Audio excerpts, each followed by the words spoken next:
Hola a todos, sean bienvenidos. En este video analizaremos los aportes de Montesquieu en el Estado moderno. Louis de Secondat, barón de Montesquieu, nació el 18 de enero de 1689 en Francia. Fue hijo de Jacques de Secondat y Marie François de Pesnel. Su familia pertenecía a la llamada nobleza de toga. El despotismo es arbitrario porque no gobierna respetando la ley. El despotismo se fundamenta en la igualdad pero basado en el temor. Para Montesquieu hay tres legitimidades posibles: la monarquía, las dos repúblicas y una legitimidad profunda ante el gobierno despótico fruto de una sociedad sin leyes. Montesquieu resalta que hay una línea delgada entre el poder despótico y el monárquico. La naturaleza del despotismo. Esta se centraliza en la configuración de manera sistemática y orgánica. El principio del despotismo se basa que el despotismo es como un honor de la sociedad humana que promueve a un gobierno desarrollar ciertas actividades. La corrupción del despotismo de Montesquieu afirma que las leyes, cuando están expuestas de manera legal y sostenible ante la sociedad, el Estado no va a tener ningún inconveniente ante el pueblo.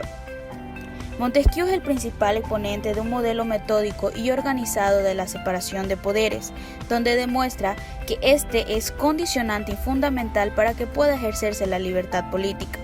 Expresa su postura frente a la doctrina de la distribución de poderes, donde explica que, si se concentra en una sola persona el poder ejecutivo y legislativo, existe una pérdida de libertad. Por ende, si sucede esto, el Senado o el monarca decreten una serie de leyes despóticamente. Así, el objetivo de la repartición de poderes es proteger la libertad e impedir que exista un abuso. También sostiene que hay tres poderes que conforman un Estado: el legislativo, donde el príncipe o jefe de Estado crea leyes transitorias o permanentes; el ejecutivo, referente al derecho de las personas, la cual forma la guerra o la paz, brinda seguridad y previene las invasiones; y el ejecutivo, referente al derecho civil, también denominado poder judicial, es el que castiga los delitos cometidos y es quien juzga las diferencias entre los individuos. Montesquieu manifestaba que para alzar la libertad política se debe implementar un gobierno moderado, que significaba estar descentralizado para evitar el abuso de poder. También que a través de esto el mandato sería favorable para los ciudadanos.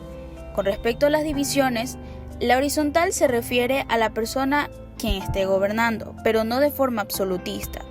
La vertical se refiere a las funciones del Estado en los gobiernos descentralizados y la religión.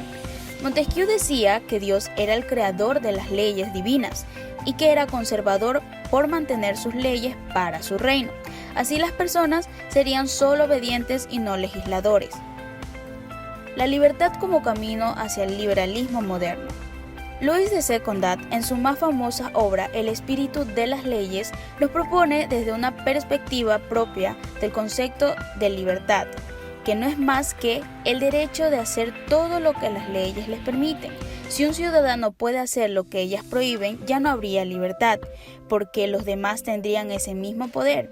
Él define la libertad y la separa del libertinaje, poniéndole un alto a la misma, con distintas leyes y su respectivo seguimiento y control. La palabra libertad posee distintos significados y aceptaciones que van desde el poder elegir a quien obedecer o incluso algunos la definen con el poseer armas, aunque signifique una inminente violencia. Muchos consideran que es el ser gobernados por un hombre de su nación con sus propias leyes. Algunos concluyen con que la libertad es república, o en algunos casos la monarquía misma. Es necesario que el poder pare el poder. Esto se da en la libertad política, la cual surge en los gobiernos moderados. Y para que no suceda un abuso de poder, se proteja la libertad, es necesario la distribución de poderes, que ya hemos escuchado anteriormente. El liberalismo da una perspectiva de cómo deben de ser tratados los ciudadanos. El Estado debe establecer una igualdad entre los individuos. Por ende, el liberalismo requiere una estrecha conexión con el individualismo. Montesquieu es considerado uno de los precursores del liberalismo y las bases del mismo las asentó en su libro El espíritu de las leyes. Él promovió la tolerancia religiosa, la libertad, y estaba en contra de la esclavitud y tortura. En su obra, con las separaciones de poderes, genera un aporte en la ideología liberal burguesa, la misma que impulsó la revolución a finales del siglo XVIII. La libertad propuesta por Montesquieu es la base para el liberalismo moderno, al influir no solamente con los poderes del Estado, sino estableciendo la definición de libertad en base a las leyes, lo que genera que el liberalismo moderno ya aplicado no se convierta tempranamente en libertinaje. Por el contrario, siga el ordenamiento colectivo con el seguimiento de las leyes. De esta manera, esperamos que les haya gustado este video y que hayan podido comprender cuáles fueron los aportes de Montesquieu y cuál es su importancia en los estados actuales. Esto fue Aportes de Montesquieu en el Estado moderno.